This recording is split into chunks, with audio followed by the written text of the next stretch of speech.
Internacional avança na preparação para o Clássico Grenal deste domingo pelo Campeonato Brasileiro. O técnico Eduardo Cudê já definiu o time. Entretanto, os titulares não trabalharam taticamente nesta sexta-feira. O treinamento teve como novidade um jovem zagueiro das categorias de base, que é uma das promessas das equipes de baixo do Internacional. E tem o retorno de um atacante, que agora sim está confirmado que volta para a equipe no Clássico Grenal. A gente fala também a respeito das eleições, porque duas chapas protocolaram os seus pedidos de candidatura no Conselho Deliberativo. Um número de chapas que surpreende, porque dois movimentos políticos abdicaram de concorrer. Com isso, a decisão fica já diretamente na mão do torcedor. Esse é o Diário do Inter KTO desta sexta-feira, 6 de outubro de 2023.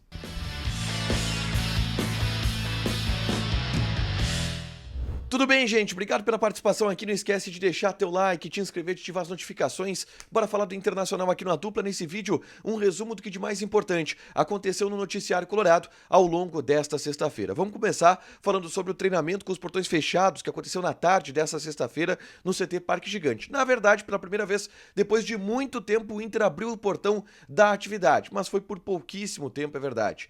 Pouco tempo para os jornalistas verem o aquecimento, verem quem estava treinando. Depois, a atividade, ela aí sim foi fechada para poder trabalhar dentro de uma privacidade. Entretanto, o próprio Inter divulgou que a atividade dessa sexta-feira foi física para os jogadores que atuaram contra o Fluminense nessa quarta-feira pelo Campeonato Brasileiro, pela Libertadores da América, perdão, e foram eliminados da Libertadores da América. Qual é o objetivo? Recuperar fisicamente esses jogadores, para que eles possam atuar no domingo contra o Grêmio, já que a equipe deve ser basicamente a mesma. E o time ele tá definido.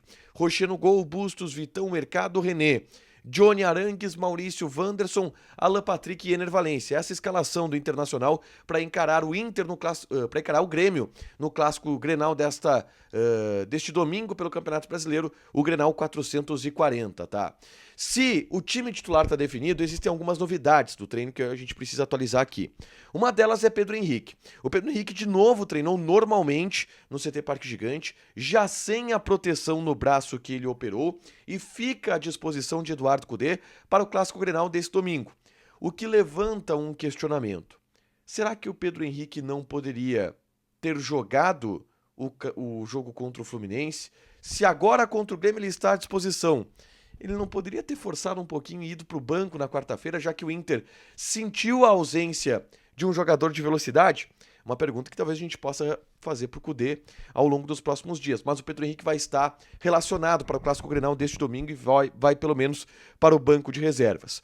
Uma outra novidade deste treinamento é o zagueiro João Dalla Corte, de seleção brasileira sub-17, treinou com o time principal do Internacional. Ele é um zagueiro que não tem tanta estatura, mas é muito técnico, o João Dalla Corte. E hoje foi o único garoto da base a participar do treinamento no CT Parque Gigante. Os atletas reservas que não atuaram contra o Fluminense fizeram uma atividade técnica, enquanto os titulares eles fizeram apenas esse treinamento físico a fim de recuperar, enfim, para o Clássico Grenal, tá? Na tarde desta sexta-feira, eu gravei um vídeo aqui no canal falando sobre as ações feitas pela direção após a eliminação na Copa Libertadores da América para a equipe do Fluminense. A derrota pelo placar de 2-1 dentro do estádio Beira-Rio, tá? Não haverá mudanças no time, não haverá mudanças na comissão técnica, isso sequer se cogita, se entende que o trabalho do Cudê é um bom trabalho, mas há uma tentativa, obviamente, de uma remobilização. Uma remobilização rápida, enérgica, e que possa trazer um resultado eficaz para o Inter já no Clássico Grenal deste domingo. Essa é a ideia do Internacional para o Clássico Grenal, essa remobilização dentro do vestiário. Eu dou detalhes sobre isso aqui, é só clicar para assistir, tá? E o Vaguinha, no canal do Vaguinha, trouxe mais informações a respeito disso. E disse que o Magrão foi uma peça importante no vestiário do Internacional nessa sexta-feira. De chamar os jogadores, de dar um discurso forte para mobilizar o elenco. O Magrão foi importante, é um cara que conhece muito o Internacional, conhece muito o ambiente colorado. Bom, eu falo sobre essa remobilização do Internacional nesse vídeo, é só clicar para assistir. O Inter precisa se remobilizar dentro do Campeonato Brasileiro, tá? Para fechar, vamos para o grande assunto desta sexta-feira, que não é dentro de campo, é fora. Porque o Inter protocolou, o Inter abriu o processo eleitoral oficialmente, com as chapas se candidatando à presidência do clube. elas inscreveram, as chapas realizaram suas inscrições no Conselho Deliberativo nessa sexta-feira, que era o prazo final para que isso acontecesse. 2 chapas inscreveram candidaturas para o novo Conselho de Gestão para o triênio 24, 25 e 26, tá? E eu vou relatar aqui quais são as 2 chapas. A chapa número 1 é a chapa do presidente Alessandro Barcelos, a chapa de situação. Quem está presente? Dalton Schmidt Jr., que é uma pessoa muito próxima do presidente Alessandro Barcelos, era assessor do Conselho de Gestão do Internacional, um conselheiro próximo do presidente Barcelos, vai ser o primeiro vice-presidente. Segundo vice-presidente é Ivandro Morbach, o latino, que é do povo do clube. O latino ele entra na chapa do presidente Alessandro Barcelos, em especial pela costura política importante. O povo do clube apoiando a gestão do presidente Alessandro Barcelos, coloca quase que de maneira confirmada o atual presidente no segundo turno da eleição, pelo número de conselheiros que o movimento possui. Victor Grumberg, atual vice-presidente de administração do Internacional, um cara do núcleo duro da gestão do presidente Alessandro Barcelos. É o terceiro vice-presidente.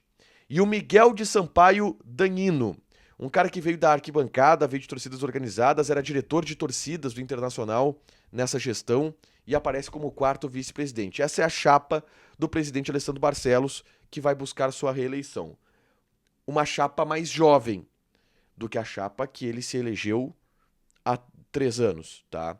Dalton Schmidt Jr. é um cara jovem, o latino também não é, também é um cara jovem, apesar de ter uma história já na política do clube. O Victor Grumberg é um cara jovem, o Miguel é um cara jovem. É um conselho de gestão jovem, tá? Nessa chapa do presidente Alessandro Barcelos. E a chapa de número 2, que é a chapa de oposição, é a de Roberto Melo, do movimento Intergrande.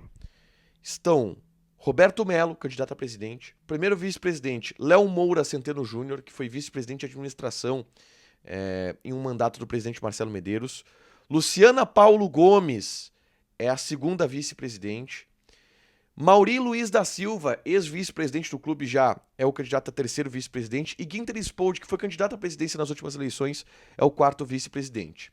Essa é a chapa de Roberto Melo, que vai buscar a eleição à presidência do Internacional. O pleito eleitoral acontece depois do término do Campeonato Brasileiro, mas ainda no mês de novembro acontece a votação em primeiro turno no Conselho Deliberativo. Só que são só 2 chapas. Então essas 2 chapas vão para o pátio, porque eles vão conseguir os votos da cláusula de barreira. E aí fica já direto na mão do torcedor.